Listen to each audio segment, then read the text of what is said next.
Hey guys, welcome back once again my YouTube channel. मैं हूं आसिफ, आपके लिए लेके हम फिर से एक नई वीडियो। इस वीडियो में हम लोग जानने वाले हैं diclofenac potassium tablet 50 mg IP के बारे में। पिछली टॉपिक में हमने डिस्कस किया था डाइक्लोफेनेक सोडियम टैबलेट के बारे में, और इस लेक्चर में हम लोग कवर करेंगे, इस वीडियो में हम लोग कवर करने वाले हैं डाइक्लोफेनेक पोटेशियम टैबलेट के बारे में। ठीक है, तो संपूर्ण जानकारी इस वीडियो में हम लोग आपको देंगे। ठीक है, तो हमारे चैनल को सब्सक्राइब कीजिए, लाइक कीजिए, शेयर कीजिए, ताकि आने वाले वीडियो का नोटिफिकेशन अब तक आ जाए। तो हम लोग इस वीडियो में जानने वाले हैं कि डाइक्लोफेनेक जो सोडियम टैबलेट होती है, हमारी पोटेशियम टैबलेट होती है, डाइक्लोफेनेक पोटेशियम टैबलेट, इसका क्या क्या उपयोग होता है। सिर दर्द में डाइक्लोफेनेक पोटेशियम टैबलेट ले सकते हैं या नहीं ले सकते हैं, या फिर ये कितनी प्रभावशाली होती है डाइक्लोफेनेक पोटेशियम टैबलेट, या फिर बुखार के अंदर इसको ले सकते हैं नहीं ले सकते हैं, इसकी संपूर्ण जानकारी इस वीडियो में हम लोग कवर करेंगे। ठीक है, तो चलिएगा स्टार्ट करते हैं। तो what is diclofenac potassium 50 mg tablet? Diclofenac potassium 50 mg tablet is a non-steroidal anti-inflammatory drug or medicine which is used to relieve pain, swelling and inflammation in conditions such as arthritis, menstrual cramp and acute injuries. It works by blocking the production of certain chemical in the body that cause pain and inflammation. The chemical which cause pain and inflammation is called prostaglandin, which is released by mast cell and special cells within the body.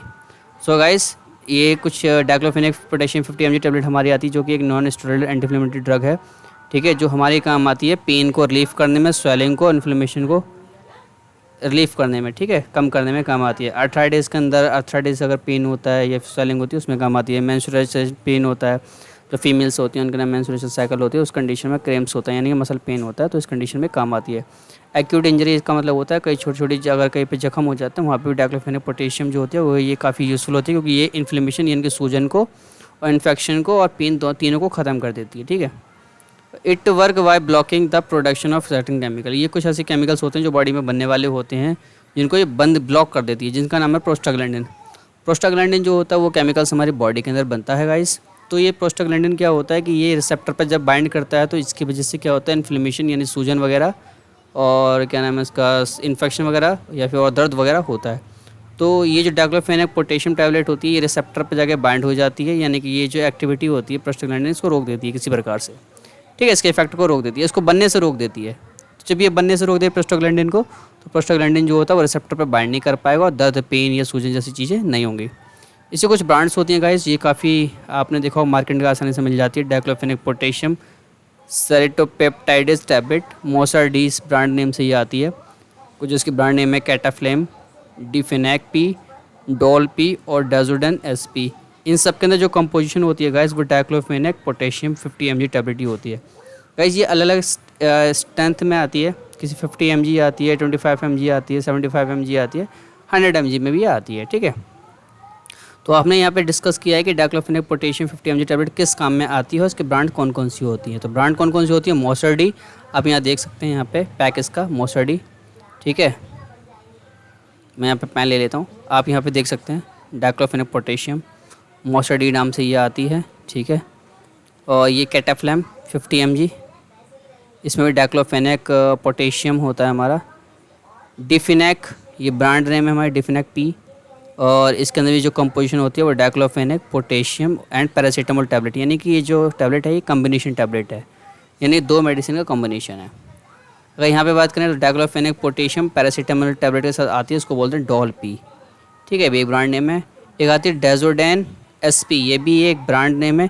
इसके अंदर भी हमारी जो composition होती है वो diclofenac potassium और सेरेटोपेप्टाइडेज and paracetamol, यानी तीन का कॉम्बिनेशन होता है। यानी कि जो हमारा डाइक्लोफेनेक पोटेशियम होता है ये सिंगल में भी मिल जाती है और ये कॉम्बिनेशन फॉर्म में भी मिलती है, जिनके अलग अलग ब्रांड्स होती हैं, बट कंपोजिशन सबके अंदर क्या होती है, सेम होती है, बस थोड़ा सा ज़्यादा कंपोजिशन यानी किसी दूसरा ड्रग के एक कॉम्बिनेशन में आ जाती है। पैरासीटामोल हमारा हो गया, सेरोटोपेप्टाइडेज हो गया ये, और ये डाइक्लोफेनेक के साथ अच्छी खासी कॉम्बिनेशन में आती है। ये भी इनका भी यही काम होता है, दर्द को, स्वेलिंग को, इन्फ्लेमेशन को और पेन को, तीनों को कम करना। ठीक है, तो चलिए आगे बढ़ते हैं। किस किस काम में ये आती है इसको डिटेल में पढ़ लेते हैं। कि जनरली जो हेडेक होता है, हेडेक जैसे माइग्रेन का दर्द हो गया या फिर किसी टेंशन की वजह से जो सर में दर्द होता है उसमें भी काफ़ी यूज़फुल होती है, ये इस्तेमाल की जाती है, डॉक्टर द्वारा प्रेस्क्राइब की जाती है। घुटनों के दर्द में, कूलों के दर्द में, हिप जॉइंट्स में, शोल्डर यानी कि कंधों के दर्द में, एल्बो यानी कि कोहनियों के दर्द में, रिस्ट यानी कि जो हमारी कलाइयों के दर्द होते हैं, ठीक है, जो इनको गठिया वगैरह हो जाता है, गठियाबाई हो जाती है, गठिया हो जाता है, इसमें भी जोड़ों में दर्द वगैरह होता है, उसमें भी काफ़ी यूज़फुल होती है। एंकल यानी कि उंगलियों में दर्द होता है, जॉइंट में दर्द होती है, उंगलियों में किसी प्रकार का अगर दर्द होता है तो उसमें भी काफ़ी यूज़फुल होती है।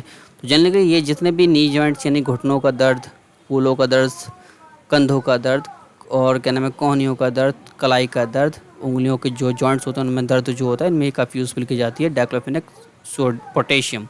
सोडियम भी इस्तेमाल होती है, जिसको मैं पिछले लेक्चर में कवर कर चुका हूँ। अगर आपको वो वीडियो देखनी है तो मैं आपको आई बटन में दे दूँगा, नीचे डिस्क्रिप्शन में दे दूँगा, या फिर आप क्या करिए, जो हमारा जो चैनल है यूट्यूब चैनल, इसमें जो प्लेलिस्ट है मैड टॉक, मेडिसिन टॉक करके, उसमें जाके विजिट कर सकते हैं। आप वहाँ पर भी जाकर देख सकते हैं डाइक्लोफेनेक जो हमारी सोडियम टैबलेट होती है उसके बारे में संपूर्ण मैंने कंप्लीट जानकारी एक वीडियो के अंदर दी है, ठीक है। टूथ एक केस का मतलब होता है दांतों का दर्द वगैरह होता है, डेंटल पेन, उसमें भी काफ़ी यूज़फुल होती है डाइक्लोफेनेक पोटेशियम। सॉर थ्रोट गले का दर्द हो गया, पीरियड ये जो कि मैंने आपको पहले बताऊँ, मेंस्ट्रुअल जो क्रैम्प होती हैं यानी कि जो फीमेल के अंदर दर्द होता है, ठीक है, ये तो स्त्राव वगैरह जो पीरियड्स उनके होते हैं उसमें दर्द होता है, तो उस कंडीशन में भी दर्द में काफ़ी रिलीफ देती है। आर्थराइटिस यानी कि जो हमारे जॉइंट्स होते हैं, यानी कि ऑस्टियोआर्थराइटिस मतलब हड्डियों के बीच में जो गैप खत्म हो जाता है, जिससे हड्डियाँ पास पास आ जाती है, जिसकी वजह से दर्द होता है जब वो आपस में टकराती है। रेमेटॉइड अर्थराइटिस का मतलब होता है कि ये एक डिसऑर्डर होता है जो कि ऑटोइम्यून डिसऑर्डर होता है, जो कि जब ये जन्म से ही होता है, ये जेनेटिकली होता है कि जो शरीर की जो सेल्स होती हैं वो खुद की बॉडी की जो सेल्स होती हैं जॉइंट्स की, उनको मारना शुरू कर देती है, जिसकी वजह से इन्फ्लेमेशन यानी कि हमारा इन्फेक्शन हो जाता है, स्वेलिंग यानी सूज जाता है और दर्द भी होना शुरू हो जाता है। तो उस कंडीशन में ये टैबलेट काफ़ी यूज़फुल होती है। एनिकलाइसिस स्पॉन्डिलाइटिस यानी कि जो हमारी रीढ़ की हड्डियाँ होती हैं, रीढ़ की हड्डियों के बीच में जो गैप होता है, तो वो जो गैप वो ख़त्म हो जाता है, तो जिसकी वजह से प्लेट जो होती हैं वो पास पास में आ जाती हैं और एक दूसरे से टकराती हैं। यानी कि एक तरीके से ये भी कह सकते हैं जो रीढ़ की हड्डियाँ होती हैं उसके बीच में गैप खत्म होने की वजह से वो रीढ़ की हड्डी चिपक जाती है आपस में, तो वो मूवेबल नहीं होती है, वो स्टिफ हो जाती है। तो इस कंडीशन के अंदर भी हम लोग डाइक्लोफेनेक पोटेशियम का इस्तेमाल करते हैं, तो उसमें बहुत दर्द होता है, तो उस दर्द को कम करने के लिए काफ़ी यूज़फुल है। यहाँ पर आप देख सकते हैं, ये आप देख सकते हैं रीढ़ की हड्डी आपको दिख रहा है, ये इस एनिकलाइसिस स्पॉन्डिलाइटिस वाली कंडीशन है कि इस कंडीशन में रीढ़ की हड्डियाँ जो होती हैं वो चिपक गई होती हैं आपस में, तो मूव नहीं करती, स्टिफ नहीं करती, स्टिफ हो जाती हैं, सख्त हो जाती हैं, जिससे मूव नहीं करती, दर्द बहुत होता है किसी भी चीज़ को मूव करने में, बॉडी हिलाने में। तो उस कंडीशन में भी हम डाइक्लोफेनेक पोटेशियम का इस्तेमाल कर सकते हैं, ठीक है। आप कंधे के दर्द में भी इस्तेमाल कर सकते हैं, आप घुटने के दर्द में भी इस्तेमाल कर सकते हैं, कंधे के दर्द में इस्तेमाल कर सकते हैं, आप कूल्हे के दर्द में भी इस्तेमाल कर सकते हैं, गर्दन के दर्द में भी इस्तेमाल कर सकते हैं, कमर के दर्द में भी इस्तेमाल कर सकते हैं इस दवा का, ठीक है। ये काफ़ी अच्छी मेडिसिन है गाइस, आसानी से मेडिकल स्टोर पर मिल जाती है, बट डॉक्टर के द्वारा प्रिस्क्राइब की जाती है, डॉक्टर के प्रिस्क्रिप्शन के द्वारा ही इसको लें, बिना डॉक्टर के प्रिस्क्रिप्शन से कोई मेडिसिन ना लें। किसी प्रकार का मसल पेन हो, दर्द हो, सियाटिका का हो, अर्नेटेड डिस्क वगैरह का, डिस्क हट जाती हैं रीढ़ के, तो उसमें भी काफ़ी पेन होता है, उसको भी ठीक करने के लिए इस मेडिसिन का इस्तेमाल किया जाता है। स्वेलिंग के लिए मैं आपको पहले बताऊँ, स्वेलिंग सूजन वगैरह के लिए, अगर रेडनेस हो गई है कहीं पे उसके लिए भी, और स्टिफनेस अगर हो जाती है किसी भी इंजरी की वजह से, यानी किसी भी चोट की वजह से या सर्जरी की वजह से अगर बॉडी के अंदर स्टिफनेस आ गई है या फिर रेड हो गया है वहाँ पर, ठीक है, तो या फिर स्वेलिंग हो गई है, तो उसको ठीक करने के लिए भी अच्छी खासी है डाइक्लोफेनेक पोटेशियम का इस्तेमाल किया जाता है। ये डॉक्टर द्वारा प्रिस्क्राइब की जाती है, इस्तेमाल किया जाता है। इससे कुछ साइड इफ़ेक्ट देखने के लिए मिलते हैं कि अगर लंबे समय तक आप इसका इस्तेमाल करते हैं या फिर कम समय भी इस्तेमाल करते हैं, तो इससे कुछ साइड इफ़ेक्ट जो है वो बॉडी में देखने के लिए मिलते हैं, जैसे कि आपका डिजीनेस यानी कि सर भारी होना, हेडेक यानी कि सर दर्द रहना हल्का फुल्का, स्किन रैशेस मतलब जो शरीर होता है उस पर लाल जो चिकत्से से पड़ जाते हैं, ठीक है, रैशेस हो जाते हैं, जिसको आप घमौने के नाम दे सकते हैं, ठीक है, वो भी हो जाता है। स्टमक पेन हो जाता है गाइस, स्टमक पेन रहता है, इसको इस दवा का ही साइड इफ़ेक्ट हो। नोज़िया यानी कि जी मचलाना होता है, जैसे लगता है जैसे उल्टी आ रही है और उल्टी आ भी जाती है गाइस, तो ये इसको कुछ साइड इफ़ेक्ट हैं कि सर दर्द भारी रहना, सर दर्द रहना, स्किन पर रैशेस रहना, स्टमक पेन रहना यानी पेट दर्द रहना, या फिर नोज़िया यानी कि जी मचलाना, या फिर वोमिटिंग यानी कि उल्टी आ जाना। तो ये इसके कुछ साइड इफ़ेक्ट देखने को मिलते हैं। अगर इससे भी ज़्यादा कोई साइड इफ़ेक्ट आपको देखने को मिलते हैं या फिर यही साइड इफ़ेक्ट आपको अगर देखने को मिलते हैं, तो कृपया करके अपने जो डॉक्टर होते हैं आपके, अगर आप कोई किसी प्रकार का साइड इफ़ेक्ट एक्सपीरियंस करते हैं, तो आपको क्या करना चाहिए कि आपको मेडिसिन के रिगार्डिंग अपने जो मेडिसिनल प्रैक्टिशनर होते हैं या फिर डॉक्टर होते हैं उनसे कंसल्ट कर लेना चाहिए, ठीक है। बिना कंसल्ट के कोई प्रकार की मेडिसिन ना लें, ठीक है। तो चलिए गाइस आगे, इससे कुछ वार्निंग साइन है कि आपको डाइक्लोफेनेक जो सोडियम या फिर डाइक्लोफेनेक पोटेशियम जो टैबलेट होती है वो कब नहीं लेनी चाहिए गाइस, ठीक है। आपको कैसे बचना चाहिए, क्या वार्निंग होती है, इसको आपके बारे में बताता हूँ मैं गाइस को। You should not use diclofenac if you have a history of allergic reaction. अगर आपको किसी प्रकार की एलर्जिक रिएक्शन है या रही है पहले कभी, या फिर आपको लगता है कि आपको एनेस्थेटिक से किसी प्रकार की रिएक्शन हो जाती है, तो आपको एनेस्थेटिक नहीं लेना चाहिए। यानी कि आपको पता ही है एनेस्थेटिक क्या होते हैं, non steroidal anti inflammatory drugs होते हैं जो आपको लेने नहीं चाहिए। अगर आपको किसी प्रकार की भी अगर इस कैटेगरी से कोई भी ड्रग की अगर आपको एलर्जिक रिएक्शन होती है तो आप कृपया करके एनासिड्स को ना लें। जैसे एग्जांपल एस्पिरिन हो गया। एस्पिरिन किसी को जो होता है वो गैस्ट्रो इंटेस्टिनल इंजरी हो जाती है, ब्लीडिंग हो जाती है, तो ये भी एक प्रकार की रिएक्शन होती है। तो ये भी हमारा डाइक्लोफेनेक भी इसी प्रकार से एक मेडिसिन होती है, इसका काम भी यही होता है गाइस। ठीक है, तो आप ये दोनों मेडिसिन हो या फिर इस कैटेगरी कोई भी मेडिसिन हो जिससे आपको एलर्जिक रिएक्शन हो तो आप इसको कृपया करके ना लें। डाइक्लोफेनेक जो होती है वो can increase your risk of fatal heart attack, यानी कि जो हार्ट अटैक होता है उसके चांसेस को बढ़ा देती है, स्ट्रोक वगैरह के चांसेस को बढ़ा देती है। Specially if you use it long term और टेक हाई डोसेज, अगर आप इसको लंबे समय तक लेते हैं या फिर ज़्यादा अमाउंट में लेते हैं, यानी कि आपको किससे बचना चाहिए, लंबे समय तक लेने से इस मेडिसिन को बचना चाहिए और हाई डोज लेने से बचना चाहिए। और if you have heart disease, अगर आपको किसी प्रकार की बीमारी है तब भी आपको उसको लेने से बचना चाहिए। Do not use this medicine just before after heart bypass surgery, अगर आपको बाईपास सर्जरी हुई है तो उससे पहले या फिर अगर होने वाली है बाईपास सर्जरी तो उससे पहले मेडिसिन का इस्तेमाल ना करें, और बाईपास सर्जरी के बाद भी दर्द के तौर पे इस मेडिसिन का इस्तेमाल ना करें अगर आपको हार्ट की बाईपास सर्जरी हुई है। कि बाईपास सर्जरी मतलब आपको बताइए कॉर्नरी आर्टरी बाईपास एक ग्राफ्ट डिजीज़, ये सर्जरी होती है जिसको CABG के नाम से जानते हैं। इस कंडीशन में इस मेडिसिन का इस्तेमाल नहीं करते हैं। डाइक्लोफेनेक में also cause stomach intestinal bleeding हो सकती है, जो कि मैं आपको पहले बता चुका हूँ। जैसे एस्पिरिन से भी हमें जो है इंटेस्टिनल ब्लीडिंग देखने के लिए मिलती है, अगर इसको लंबे समय तक खाते हैं इसको साइड इफेक्ट होते हैं। ऐसे डाइक्लोफेनेक के भी कुछ साइड इफेक्ट होते हैं, इसमें भी स्टोमक और इंटेस्टिनल ब्लीडिंग देखने के लिए मिलती है, यानी ब्लड आ जाता है यूरिन उसमें इंटेस्टाइन में स्टूल के साथ। This condition can occur without warning while you are using this medicine specially in older adults, और ये ज़्यादातर कंडीशन ओल्डर पेशेंट के अंदर देखने के लिए मिलती है अगर आप बिना वार्निंग साइन के आप इसका इस्तेमाल करते हैं तो। ठीक है, यही जो है मैंने आपको बताया कि डाइक्लोफेनेक जो होती है इसको अगर एलर्जिक रिएक्शन है तो इस्तेमाल नहीं करना चाहिए। अगर किसी को अस्थमा है तो उसको भी इस कंडीशन में इस्तेमाल नहीं करना चाहिए। अगर किसी को रिएक्शन है एसिड से तो उसको भी डाइक्लोफेनेक का इस्तेमाल नहीं करना चाहिए। Cambia, do not use Cambia to treat a cluster of headache, हर सर दर्द के लिए इस्तेमाल नहीं करना चाहिए कैम्बिया का। या अगले जो इसकी ब्रांड है जिप्सर, इसका भी यूज़ नहीं करना चाहिए। अगर किसी को बीफ से या प्रोटीन से एलर्जिक रिएक्शन हुई है तो उसको भी इसका इस्तेमाल नहीं करना चाहिए। जिप्सर जो इसकी ब्रांड है। Medicine is safe for use, tell your doctor if you have, अगर आपको लगता है कि ये मेडिसिन जो है सेफ़ है तो बट आपको क्या करना चाहिए, आपका जो डॉक्टर होता है उससे कंसल्ट कीजिए, आपको ये मेडिसिन लेनी चाहिए नहीं लेनी चाहिए, कि जो आपका डॉक्टर होता है वो आपको बताया कि ये मेडिसिन आपके लिए सेफ़ है या नहीं है। ठीक है, क्योंकि अगर आपको इस ऐसी कोई कंडीशन, अगर आपको हार्ट डिजीज़ है या हाई ब्लड प्रेशर है तो इस कंडीशन को डॉक्टर को अपने कंसल्ट जरूर करें। अगर आपको अल्सर या ब्लीडिंग आ रही है स्टमक के अंदर पहले से तो भी इस दवा को लेने से पहले डॉक्टर से कंसल्ट जरूर करें। अगर आपको अस्थमा जैसी कंडीशन है, ब्रोंकाइटिस जैसी कंडीशन है, या फिर जो रेस्पिरेटरी ट्रैक्ट जो होता है हमारे श्वास की जो नली होती है उसमें कोई अगर इन्फेक्शन वगैरह आया तो उसको भी इस मेडिसिन को लेने से पहले भी डॉक्टर को ये ज़रूर बताएं कि आपको रेस्पिरेटरी ट्रैक्ट में इन्फेक्शन है या अस्थमा है। अगर आपको लीवर है या किडनी डिजीज जैसी कोई बीमारी है तो उसको भी डॉक्टर को ज़रूर बताना चाहिए, तभी वो डॉक्टर डाइक्लोफेनेक लिखने की कोशिश करेगा और अपने हिसाब से एडजस्ट करेगा डोज। अगर आप स्मोक करते हैं तो ऐसी कंडीशन में भी आप डॉक्टर को बताएं कि आप स्मोक करते हैं, आप ये डाइक्लोफेनेक मेडिसिन ले रहे हैं तो इसका आपको डॉक्टर बताए कितने अमाउंट में लेनी है, कितने अमाउंट में नहीं लेनी है। डाइक्लोफेनेक कैन अफेक्ट एवोल्यूशन, जो फीमेल के अंदर ओवुलेशन होती है उसको अफेक्ट करता है diclofenac. It may be harder to get pregnant, और ये मुश्किल कर देता है प्रेग्नेंट होने के लिए, क्योंकि प्रेग्नेंट महिलाएं नहीं हो पाती। अगर एवोल्यूशन अफेक्ट हो जाएगा तो फिर प्रेग्नेंट नहीं हो पाएगी महिला, तो ये प्रेगनेंसी को भी अफेक्ट करता है। You are using this medicine, अगर आप फीमेल किसी इस मेडिसिन को इस्तेमाल करती है। इफ़ यू आर प्रेग्नेंट, अगर फीमेल प्रेग्नेंट है ऑलरेडी, ठीक है, you should not take diclofenac unless your doctor, जब तक डॉक्टर नहीं के तब तक लेनी नहीं है डाइक्लोफेनेक, जब तक उसका डॉक्टर या फिर तुम्हारा डॉक्टर कंसल्ट ना करे तब तक नहीं लेनी है।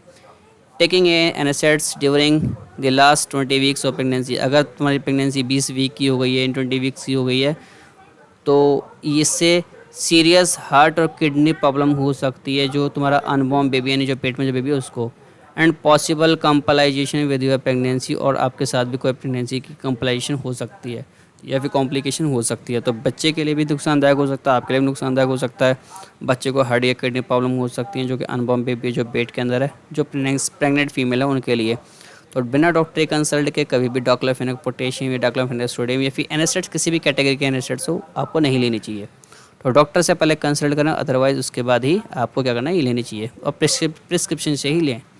सेल्फ मेडिकेशन जो होती है वो इंजरियस होती है हेल्थ के लिए गाइस। हमारे चैनल पे किसी प्रकार की सेल्फ मेडिकेशन जो है उसको प्रमोट नहीं किया जाता है। यहाँ पे सिर्फ और सिर्फ ये जो जितनी भी इन्फॉर्मेशन है ये सिर्फ इन्फॉर्मेशन पर्पज़ के लिए, एजुकेशन पर्पज़ के लिए, आपको जानने के लिए है कि आपको जानकारी होनी चाहिए। ठीक है गाइस, आपको हर चीज़ की जानकारी होनी चाहिए जानने के लिए ही। इस किसी प्रकार का सेल्फ जो मेडिकेशन होता है उसको हम चैनल पर प्रमोट नहीं करते हैं। ठीक है। It may not be safe to breast feed while using the medicine. और जब आप इस मेडिसिन को यूज़ कर रहे हैं तो ये जो मेडिसिन होती है ब्रेस्ट फीड जो मदर्स होती हैं जो बच्चों को दूध पिलाती हैं उसके लिए भी ठीक नहीं होती है। Ask your doctor about any risk. अगर आपको कोई दिक्कत होती है या रिस्क होता है अपने डॉक्टर से ज़रूर कहें। Diclofenac is not approved for use by anyone younger than 18 year old. Diclofenac जो होती है मेडिसिन या फिर डाइक्लोफेनेक पोटेशियम, ये सी कैटेगरी की कोई मेडिसिन होती है। ये जो 18 साल से कम उम्र के बच्चे होते हैं, 18 साल से कम उम्र के जो भी होते हैं बच्चे, उनके लिए अप्रूवल नहीं दिया गया। वो उसको उनका इस्तेमाल करने के लिए नहीं दिया गया। ये 18 साल से ऊपर के जो बच्चे होते हैं उनके लिए ही यूज़ होती है खाली। ठीक है। डोज इन्फॉर्मेशन क्या रहती है गाइस, अगर कोई एडल्ट है, ठीक है, और उसको ऑस्टियोआर्थराइटिस जैसी कंडीशन अगर आ गई है तो ये डाइक्लोफेनेक फ्री एसिड कैप्सूल्स आते हैं। ये 35 mg के अंदर ओरली 3 टाइम्स ए डे, यानी 3 दिन, एक दिन में 3 बार ले सकते हैं। यानी कि 35 mg 35 mg 35 mg, यानी कि 150 mg से भी कम। अगर आप diclofenac potassium immediate release tablet ले रहे हैं तो 50 mg ले सकते हैं आप, और दिन में 2 से 3 बार, वो भी औरली यानी कि मुंह से। ठीक है। औरली का मतलब निगल कर लेना है आपको 50 mg। 50 mg अगर एक बार लेंगे और 2 से 3 बार अगर आप 50 mg लेते हैं तो ये भी 100 से 150 mg हो गया पर डे। यानी कि आपको जो मेडिसिन होती है वो 150 mg से ज़्यादा नहीं लेनी है एक दिन के अंदर। ठीक है। और ये यूज़ क्या होता है इसका, वही relief sign and symptom osteoarthritis. Osteoarthritis के अंदर जितने भी साइन और सिम्टम होते हैं उससे रिलीफ दिलाने के लिए ये मेडिसिन इस्तेमाल की जाती है। ठीक है। ये इसका डोज रहता है। सेकंड, अगर किसी को डिस्मेनोरिया है, डिस्मेनोरिया, ठीक है, तो अगर इसका जो एडल्ट डोज होता है डिस्मेनोरिया का, ठीक है, डिस्मेनोरिया, तो इसमें क्या होता है diclofenac potassium immediate release tablet जो होती है ये भी वही 50 mg ऑरली दी जाती है 3 टाइम्स ए डे। ठीक है, दिन में 3 बार। और बच्चों के लिए नहीं है क्योंकि ये 18 साल से कम उम्र के लोगों के लिए नहीं है, ये 18 साल से ऊपर से लोगों के लिए ये मेडिसिन होती है डाइक्लोफेनेक या फिर डाइक्लोफेनेक की कोई भी कैटेगरी। कमेंट्स क्या गाइस, इनिशियल डोज जो होती है वो 100 mg अगर आप लेते हैं तो उसके बाद सिर्फ आप 50 mg ही ले सकते हैं। यानी कि एक दिन में सिर्फ 150 mg लेनी है, इससे ज़्यादा नहीं लेनी है। ठीक है, वो भी ओरली यानी कि मुंह से लेनी है, डोसेस ओरली निगलनी है। May be provide better relief from patient, यानी कि पहले 100 mg ले ली तो अगले 50 mg लेनी है अगर आपको पेशेंट को किसी प्रकार का रिलीफ चाहिए, अच्छा रिलीफ चाहिए तो। Initiate treatment upon appearance of the first symptom. तो ये भी जो फर्स्ट सिम्टम होते हैं, जो भी दिक्कत परेशानी होती है उसके आधार पर ही ट्रीटमेंट किया जाता है। अगर ज़्यादा दिक्कत होती है तो पहले 100 mg फिर 50 mg, और दिक्कत अगर कम है, दर्द वगैरह कम है, सूजन कम है तो पहले 50 mg फिर 50 mg 50 में 3 बार दी जाती है। तो इस तरीके से ये दी जाती है और इसी प्रकार से continue for a few day, इसी प्रकार से कुछ दिनों तक चलाई भी जाती है। देखना पड़ता है कि जो सिम्टम होते हैं वो कैसे हैं, दर्द वगैरह के, डिस्मेनोरिया के जो सिम्टम वो कैसे हैं। वही यूज़ किस लिए जाती है, साइन सिम्टम जो होता है प्राइमरी डिस्मेनोरिया का ना, जो साइन और सिम्टम होता है उसके रिलीफ, उसको से रिलीफ दिलाने के लिए। ठीक है। जो हमारा डोज रहता है, डोज इन्फॉर्मेशन रहती है रूमेटॉइड आर्थराइटिस का ना, जो हमारी डोज इन्फॉर्मेशन रहती है वो थोड़ी सी अलग है। डाइक्लोफेनेक पोटेशियम इमीडिएट टैबलेट्स की जो हमारी जो इस्तेमाल की जाती है रूमेटॉइड आर्थराइटिस के अंदर, इसमें 50 mg ऑरली यानी कि मुंह से लेनी है पानी के साथ, दिन में 3 से 4 बार, वन ए डे, यानी कि एक दिन के अंदर 3 से 4 बार ले सकते हैं आप। और एक जो टैबलेट की वो रहती है mg, वो 50 mg रहती है। यानी कि रूमेटॉइड आर्थराइटिस के अंदर थोड़ा सा जो डोज होता है हमारा वो ज़्यादा हो जाता है।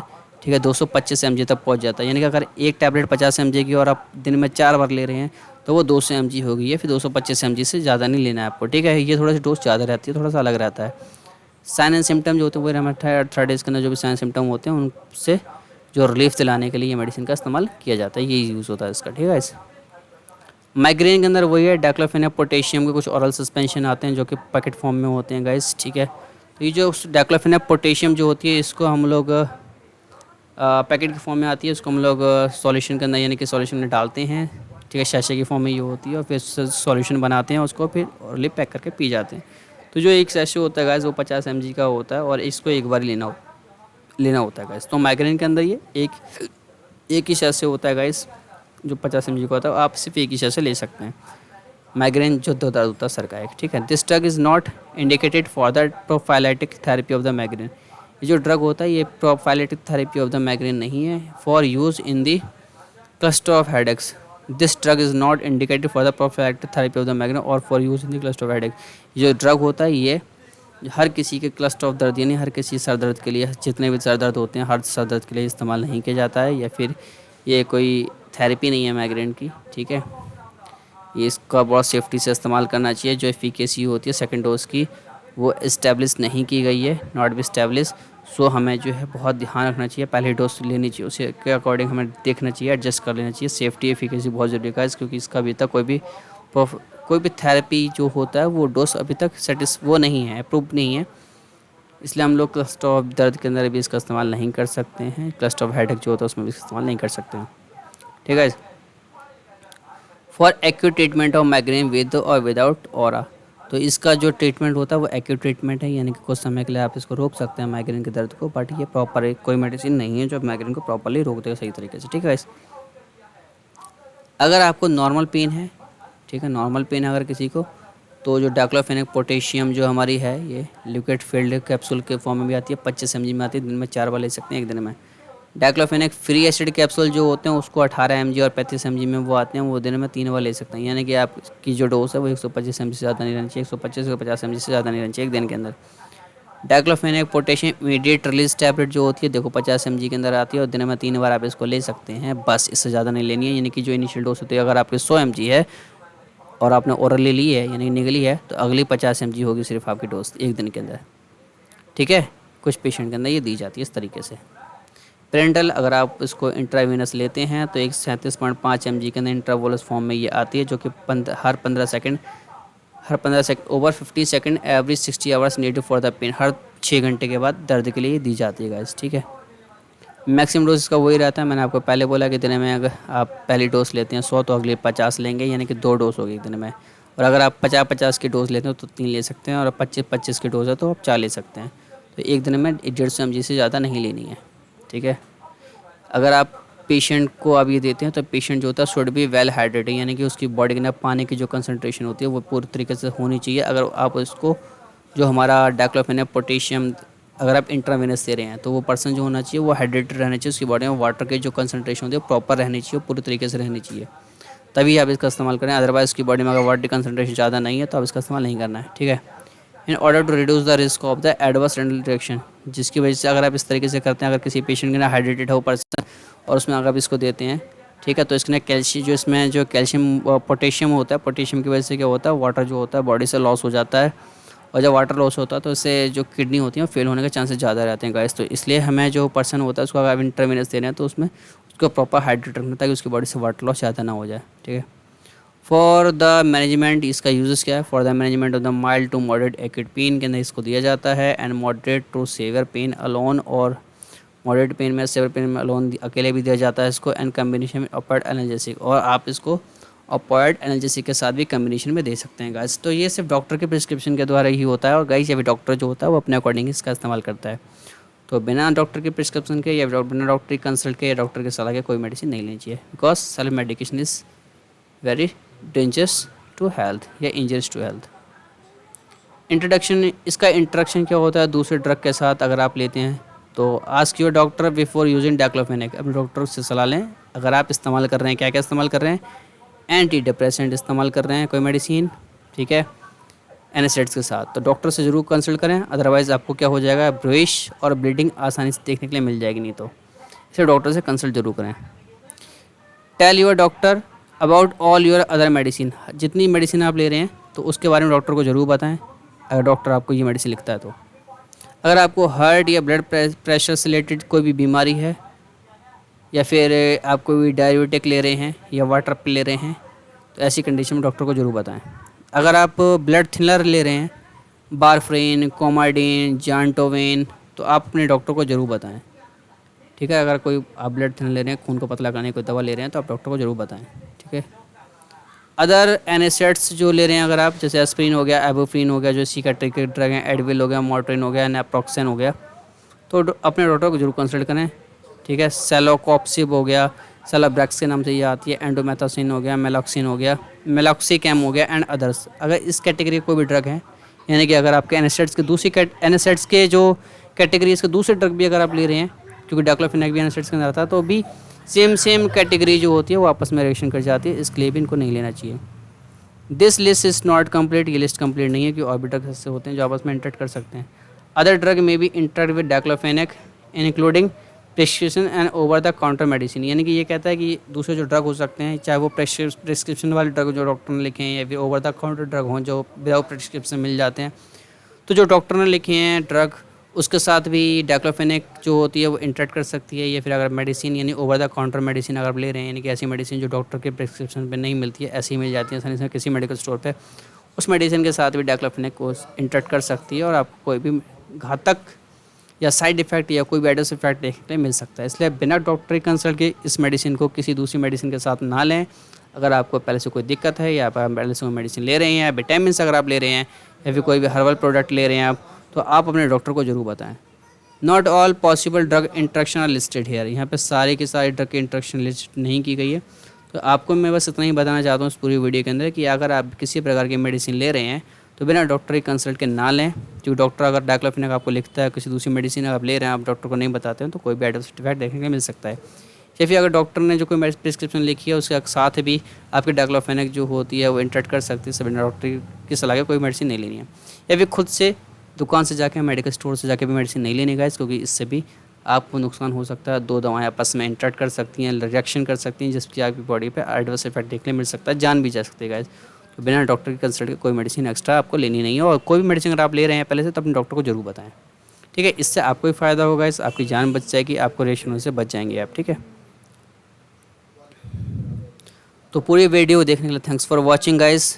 हमारे चैनल को सब्सक्राइब कीजिए, लाइक कीजिए, कमेंट कीजिए एंड शेयर कीजिए गाइस, और अपने प्यारे प्यारे कमेंट कीजिए ताकि आपका सपोर्ट इसी प्रकार से हमसे बना रहे। तो हम लोग और इसी प्रकार से प्यारे प्यारे वीडियो आपके लिए लेके आते रहेंगे। इस चैनल पे बने रहिए, लाइक कीजिए, सब्सक्राइब कीजिए, शेयर कीजिए, अपने दोस्तों के साथ शेयर कीजिए ताकि उनको भी इस प्रकार की इन्फॉर्मेशन बनी रहे। किसी मेडिसिन की जानकारी अगर आपको चाहिए गाइस तो कमेंट बॉक्स में कमेंट कीजिए, मैं आपको कोशिश करूँगा उस पर एक पूरा अच्छी सी वीडियो ला के देने की। आपको पूरी नॉलेज दूँगा गाइस कि आपको किस प्रकार से किसी भी बीमारी के बारे में कौन सी मेडिसिन चाहिए, कौन सी मेडिसिन नहीं चाहिए और किस मेडिसिन का क्या यूज़ होता है। अगर जो भी आपको चाहिए, जो भी आपको जानकारी चाहिए, आप कमेंट बॉक्स में कीजिए कमेंट, ठीक है। मैं आपको हर टॉपिक का जो हर कोई भी तुम्हारा डाउट होगा मैं उसका आंसर करूँगा, ठीक है। तो इस वीडियो में बस इतना ही, मिलते हैं फिर से एक नई वीडियो में, तब तक के लिए मिलते हैं, इजाज़त दीजिए। Thank you, tata bye bye, see you.